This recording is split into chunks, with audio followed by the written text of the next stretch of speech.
Buenos días, buenos tardes, mga amigos, mga amigas, mga kompanyeros, mga kompanyeras. Magandang araw po sa inyo lahat. Ito pong muli ang inyong lingkod, si Atty. Rene Bueno.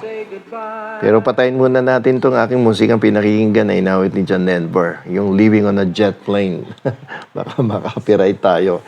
So, ang ating pong pag-uusapan ay tungkol sa isang temporary restraining order. It's a petition filed with the Supreme Court by a certain group of individuals na nagmamalasakit sa dating Pangulong Rodrigo Roa Duterte. Dahil kina-question nila yung authority and jurisdiction of the International Criminal Court for the issuance of the warrant of arrest. Alam ninyo yung possibility na mailabas o mai-issue ng ating pinakamataas na hukuman ang isang temporary restraining order laban sa International Criminal Court ay napakababa ng tsansa na ito ay mai-grant sa mga individual na nag-file nitong petition for the issuance of the restraining order. Sapagkat ang International Criminal Court ay nag-ooperate on the basis of the Rome Statute. Ito pong Rome Statute ay isang international treaty na nag-establish ng jurisdiction and authority of the International Criminal Court. So, ito ay may consent, no? At pahintulot ng mga member states na sila ay mag-issue ng warrant of arrest against individuals who are found to be violating serious crimes such as war crimes, genocide, and crimes against humanity. At ang pagsasampa ng isang petition for the issuance of the restraining order is an attempt to undermine international law and the accountability mechanisms of the International Criminal Court. Kasi itong ICC, which is operating under the Rome Statute, ay sinisigurado nito na ang mga individual o mga leaders ng iba't ibang bansa na miyembro nitong Rome Statute ay mapanagot sa mga kasalanang ginawa nila katulad ng mga crimes against humanity or yung war crimes o kaya yung genocide. So, napakaliit ng posibilidad na ang isang TRO ay ibigay ng ating pinakamataas na hukuman doon sa mga nag-file ng petition for the issuance of the temporary restraining order. Marami ng mga legal precedent na nangyari na kung saan nag-file ng TRO sa kanilang mga Korte Suprema ang mga dumidepensa sa isang individual or leader na inakusahan ng crimes against humanity. Ang pinakahuli nga ay itong Israel na kung saan ay nagkaroon din ng kaso ang kanilang leader. At yun nga, hindi rin nag-grant ang petition for the issuance of TRO. Kasi yung attempt na yan na mag-file ng petition for a TRO is an attempt to undermine the international law and the accountability mechanisms. At yan namang pag-i-issue ng warrant of arrest by the International Criminal Court ay merong pahintulot or consent ng mga member states to the Rome Statute. At ito namang allegedly crimes against humanity na committed by the former president na si Rodrigo Roa Duterte ay nangyari nung panahon na tayo ay miyembro pa ng International Criminal Court.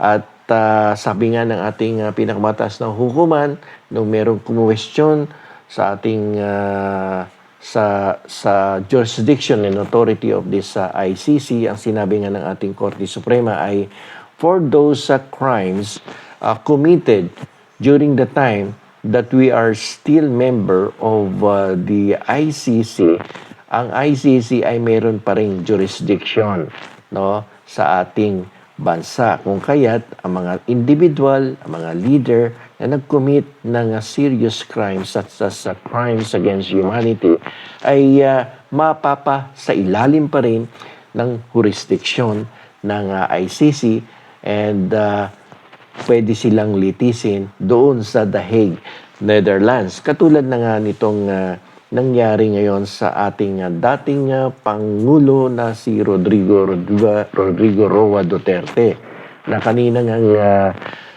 gabi ay isinakay na sa isang jet plane kasama ang kanyang dating executive secretary na si Attorney Mejaldea. Doon nga sila ay tutuloy sa The Hague, Netherlands upang doon ay harapin ang mga akusasyon laban sa dating Pangulong si Rodrigo Roa Duterte. So nakakalungkot dahil dumating ito sa sitwasyon na ang dati nating Pangulo ay inaresto ng isang organisasyon na tinatawag nating ICC.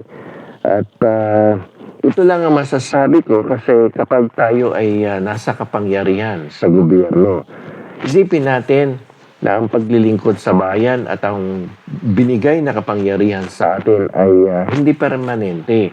Ito ay pansamantala lamang at may limitasyon ang ating paghawak sa kapangyarihang ipinagkatiwala sa atin ng taong bayan. At kapag natapos na ang termino mo, kung wala kang ginawang kalokohan against the people and the government, ay makakatulog ka na mahimbing at makakapaglakad ka ng anumang oras sa kalsada at wala kang iniisip na mga kasong isasampa sa iyo. Sapagkat nanungkulong ka ng maigi, ng buong tapat, ng taos sa puso mo, at hindi ka nanloko ng kung sino man at hindi mo niloko ang taong bayan. Pero kung ikaw ay maraming ginawang pagkakamali during your administration at ikaw ay inakusahan ng mga ganitong klaseng mga seryosong krimen, napakahirap ang sitwasyon mo sapagkat definitely kung ikaw ay naging dating presidente, ilang taong ka na niya katulad sa kaso ni Presidente Duterte. Excuse me. Almost 80 years old na siya. Biruin mo ang trial niyan based on the records of the International Criminal Court. The trial will last for a minimum of 2 years to maximum of 10 years. Depende sa kaso mo. Imagine if you are already 8 years old and minimum 2 years, 82 ka na pag natapos yung trial niyan. Paano kung tumagal ng 10 years? So you will be approximately 90 years old na. Napakahirap ng sitwasyon nun na ang tanda mo na tapos nandun ka sa kulungan at umaating ka ng paglilitis, no, ng mga kasong isinampa sa'yo. So, for those leaders na papasok, gustong manilbihan sa ating pamahalaan, dapat iniisip natin na ang power, ang mga kapangyarihan na ibibigay sa inyo ng ating taong bayan ay pansamantala lamang. So, wag sana nating abusuhin at maglingkod tayo ng buong tapat sa ating bayan.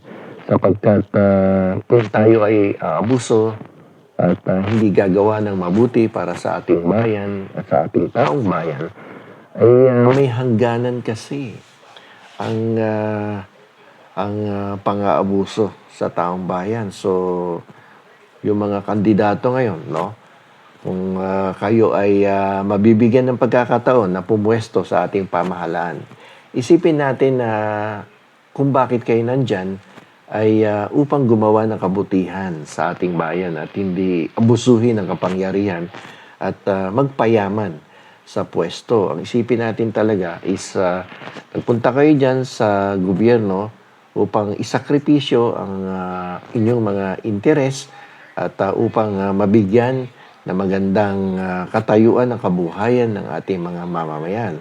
Pero kung kayo ay pupunta sa pamahalaan sa gobyerno upang mangulimbat lamang ng pera, abusuhin ng kapangyarihan, agrabyaduhin ang karapatan ng bawat mamamayang Pilipino, ay mayroon kang hindi magandang pupuntahan katulad ng nangyayari ngayon sa ilan sa ating mga leaders ngayon dito sa ating bansa na kung sana ay nagbigay lamang sila ng serbisyo ng dito sa ating bayan ng buong katapatan at hindi hinaluan ng kalokohan ay hindi sana makakarating sa ganyang klaseng nakakalungkot na sitwasyon katulad na nangyayari ngayon sa ating dating Pangulo. Sana malusutan niya ang mga akusasyon laban sa kanya, pero kung matibay ang ebidensya ay masakit man no, sa kalooban ng mga kanyang supporters ay baka tuluyan siyang makulong diyan sa The Hague, Netherlands. So, in conclusion, ang isang petition for the issuance of the temporary restraining order ay maliit ang tsansa na ito ay na maibigay ng ating mataas na hukuman sapagkat this attempt to file a petition for the issuance of the temporary restraining order is an attempt to undermine international law and the accountability mechanism. Yung ICC na yan ay binuo upang panagutin ang mga leader ng iba't ibang bansa na miyembro nito na hinihinalang o napatunayan na umabuso sa kapangyarihan at nag-commit ng mga seryosong krimen katulad ng genocide, war crimes, and crimes against humanity. So, hanggang dito na lamang po. Ito pong muli ang inyong lingkod, Attorney Rene Bueno.